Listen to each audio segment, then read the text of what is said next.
दोस्तों इस वीडियो के अंदर हम लोग भारतीय राज्य व्यवस्था यानी इंडियन पॉलिटी के अंदर भारत का संवैधानिक विकास से संबंधित महत्वपूर्ण प्रश्न को देखेंगे। और ये वीडियो आप लोग किसी भी प्रकार की कॉम्पिटिटिव एग्जाम्स की तैयारी करते हैं तो उसके लिए महत्वपूर्ण होने वाला है, क्योंकि भारतीय राज्य व्यवस्था यानी इंडियन पॉलिटी से निश्चित रूप से इस वीडियो से प्रश्न आप लोगों को एग्जाम में देखने के लिए मिलेगा। इसलिए इस वीडियो को आप लोग शुरू से अंत तक जरूर देखिएगा। और हमारे यूट्यूब चैनल सुमन क्लासेस पे पहली बार आए हैं तो निश्चित रूप से सब्सक्राइब कर लीजिएगा।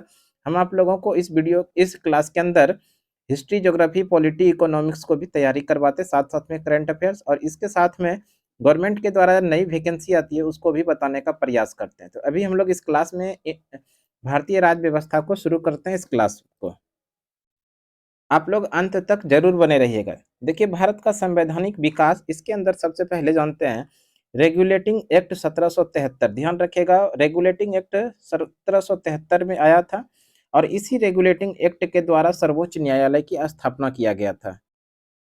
रेगुलेटिंग एक्ट 1773 सर्वोच्च न्यायालय की स्थापना कहाँ की गई थी? तो कलकत्ता में सर्वोच्च न्यायालय की स्थापना 1774 ईस्वी में किया गया था।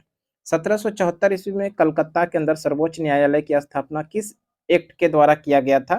तो ध्यान रखिएगा, रेगुलेटिंग एक्ट के द्वारा। नेक्स्ट क्वेश्चन है, भारतीयों को भारत के प्रशासन में भाग लेने का अधिकार किस अधिनियम के द्वारा प्राप्त हुआ? भारतीयों को भारत के प्रशासन में भाग लेने का अधिकार चार्टर एक्ट 1833 के द्वारा दिया गया। नेक्स्ट क्वेश्चन है, भारतीय विधान परिषद को बजट पर बहस करने की शक्ति किस अधिनियम के द्वारा प्राप्त हुआ है? तो ध्यान रखिएगा, भारत शासन अधिनियम 1982 के द्वारा 1982 के द्वारा भारतीय विधान परिषद को बजट पर बहस करने की ये अधिनियम के द्वारा शक्ति दी गई है, भारत परिषद अधिनियम 1892 के द्वारा। नेक्स्ट क्वेश्चन है, केंद्रीय विधानमंडल सर्वप्रथम किस अधिनियम द्वारा द्विसदनीय बनाया गया? केंद्रीय विधानमंडल सर्वप्रथम किस अधिनियम द्वारा द्विसदनीय बनाया गया? 1919 के भारत शासन अधिनियम के द्वारा सर्वप्रथम केंद्रीय विधानमंडल को द्विसदनीय बनाया गया था।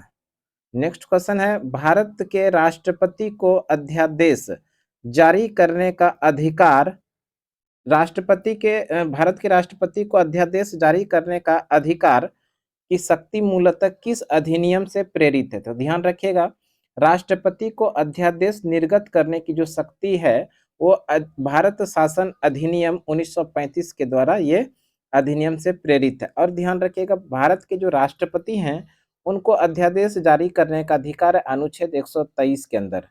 भारतीय संविधान के अनुच्छेद 123 में राष्ट्रपति को अध्यादेश जारी करने का अधिकार है।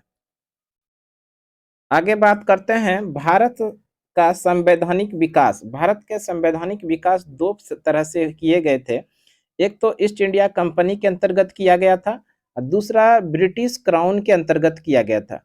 ईस्ट इंडिया कंपनी के अंतर्गत जो किया गया था तो सबसे पहले आया था रेगुलेटिंग एक्ट, और ये रेगुलेटिंग एक्ट 1773 में आया था। उसके बाद पिट्स इंडिया एक्ट 1784 में आया। उसके बाद चार्टर एक्ट 1793 के अंदर आता है। उसके बाद का चार्टर एक्ट जो है 1813 में आता है। उसके बाद का चार्टर एक्ट 1833 में आता है। उसके बाद का चार्टर एक्ट 1853 में आता है। तो ये 1853 तक जो है भारत में जो शासन किया गया था उसको बोलते हैं ईस्ट इंडिया कंपनी के अंदर। इसकी शुरुआत 1773 से होता है, जो 1853 ईस्वी तक शासन करता है। ईस्ट इंडिया कंपनी के अंतर्गत शासन किया जा रहा था। 1853 में ईस्ट इंडिया कंपनी के अंतर्गत जो शासन किया जा रहा था उसको समाप्त करके भारत के अंदर ब्रिटिश क्राउन के अंतर्गत कार्य शुरू किया, कानून शुरू किया, ब्रिटिश क्राउन के द्वारा शासन शुरू किया गया। तो सबसे पहली बार आता है भारत शासन अधिनियम 1858। उसके बाद भारत परिषद अधिनियम 1861, भारत परिषद अधिनियम 1892, भारत परिषद अधिनियम 1909, भारत परिषद अधिनियम 1919। उसके बाद आता है भारत परिषद अधिनियम 1935। भारतीय स्वतंत्रता अधिनियम जो आया था वो 1947 के अंदर आया था। आगे बात करते हैं, केंद्र में द्वैध शासन व्यवस्था किस अधिनियम के द्वारा लागू की गई थी? केंद्र में द्वैध शासन व्यवस्था भारत शासन अधिनियम 1935 के द्वारा लागू की गई थी। ब्रिटिश भारत में किस अधिनियम में संघ शासन का प्रावधान था? ब्रिटिश भारत में अधिनियम किस अधिनियम में संघ शासन का प्रावधान था? भारत शासन अधिनियम 1935। आगे है भारत शासन अधिनियम 1935 की समीक्षा करने के लिए 1927 में साइमन कमीशन का गठन किया गया था। भारत शासन अधिनियम 1919 के समीक्षा करने के लिए ही साइमन कमीशन का गठन किया गया था 1927 के अंदर। आगे है अखिल भारतीय संघ की स्थापित करने का प्रावधान किस अधिनियम में किया गया था? अखिल भारतीय संघ स्थापित करने का जो प्रावधान है ये भारत शासन अधिनियम 1935 के द्वारा अधिनियम में किया गया था। भारत शासन अधिनियम 1935। भारत के संविधान में केंद्र और राज्य के मध्य किया गया शक्तियों का विभाजन भारत सरकार अधिनियम 1935 पर आधारित है। नेक्स्ट है एक निर्वाचित संविधान सभा द्वारा भारत के संविधान का निर्माण करने का प्रस्ताव किसके द्वारा किया गया था? वो क्रिप्स मिशन के द्वारा किया गया था। और क्रिप्स मिशन ध्यान रखेंगे भारत के अंदर 1942 में आया था क्रिप्स मिशन। 1942 में क्रिप्स मिशन भारत आया था। भारतीय संविधान सभा का गठन किसके अंतर्गत किया गया था?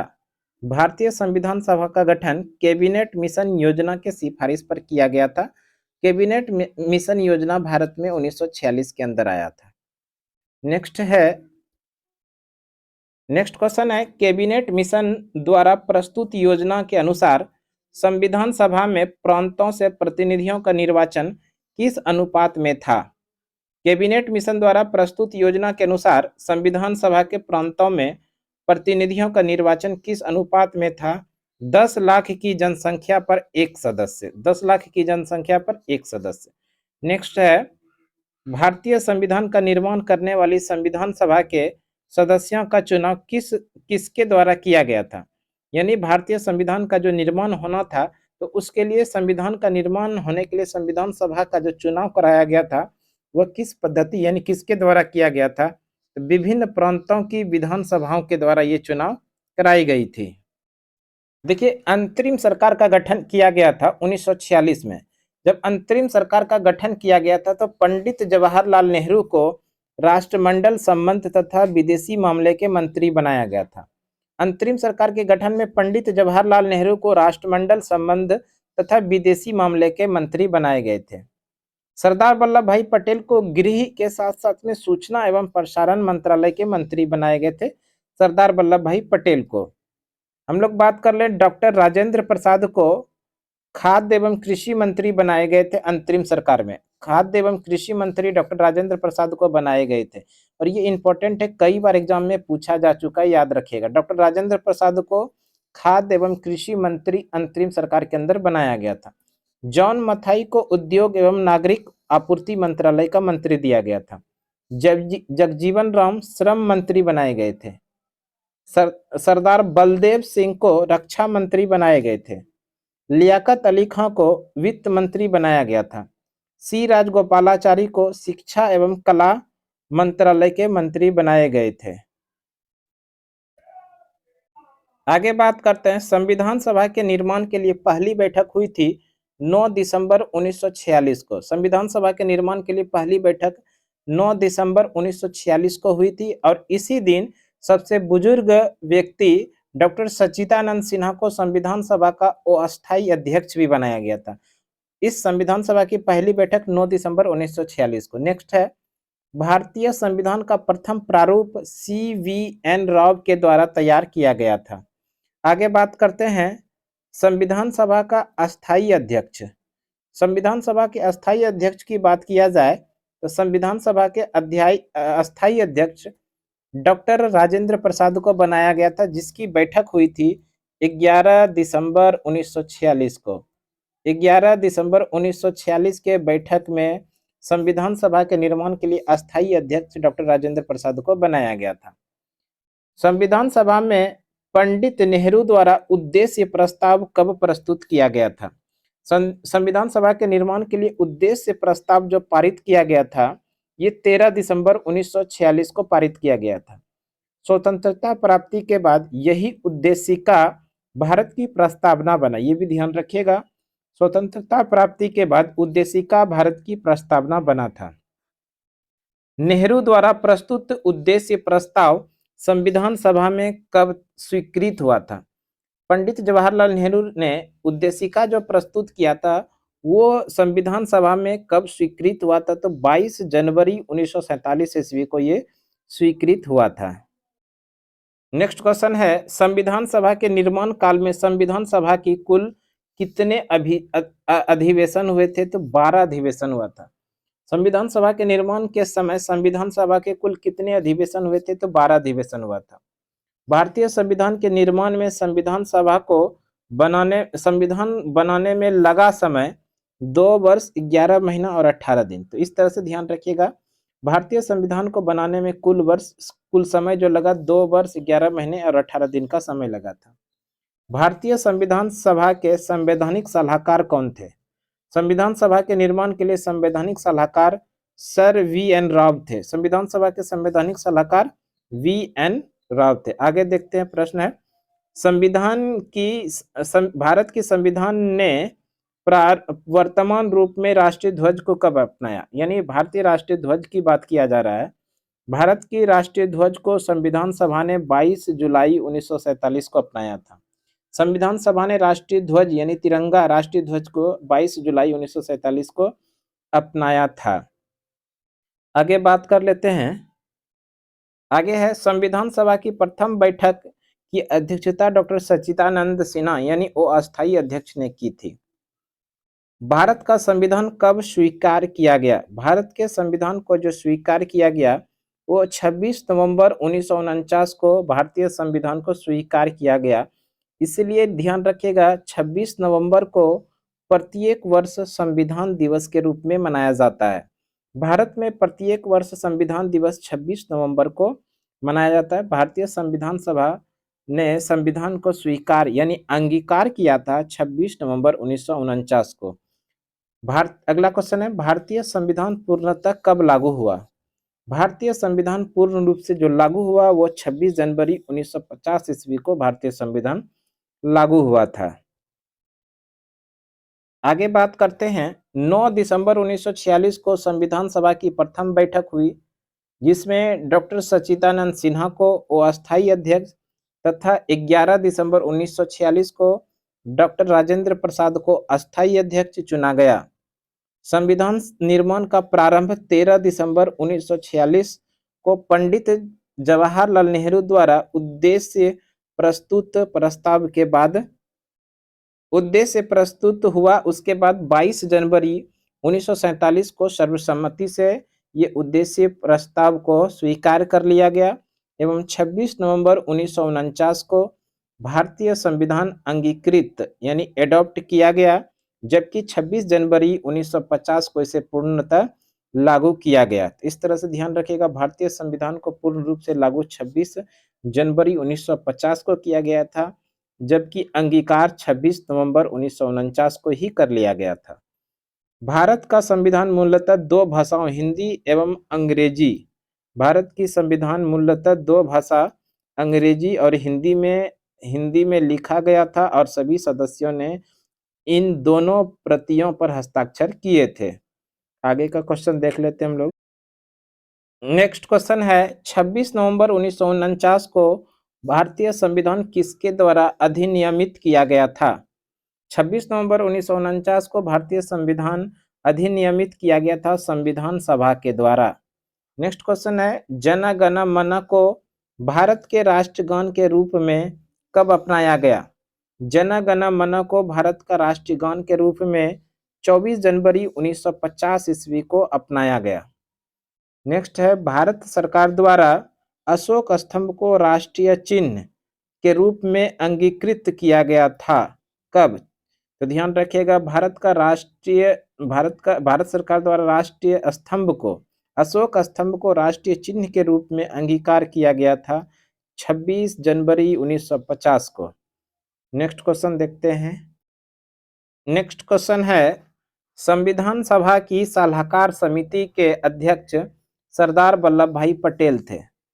संविधान सभा की सलाहकार समिति के अध्यक्ष सरदार वल्लभ भाई पटेल थे। नेक्स्ट क्वेश्चन है, संविधान सभा की झंडा समिति के अध्यक्ष डॉक्टर राजेंद्र प्रसाद थे। संविधान सभा के निर्माण के लिए झंडा समिति के अध्यक्ष डॉक्टर राजेंद्र प्रसाद थे। आगे देखते हैं प्रमुख समितियां एवं उसके अध्यक्ष।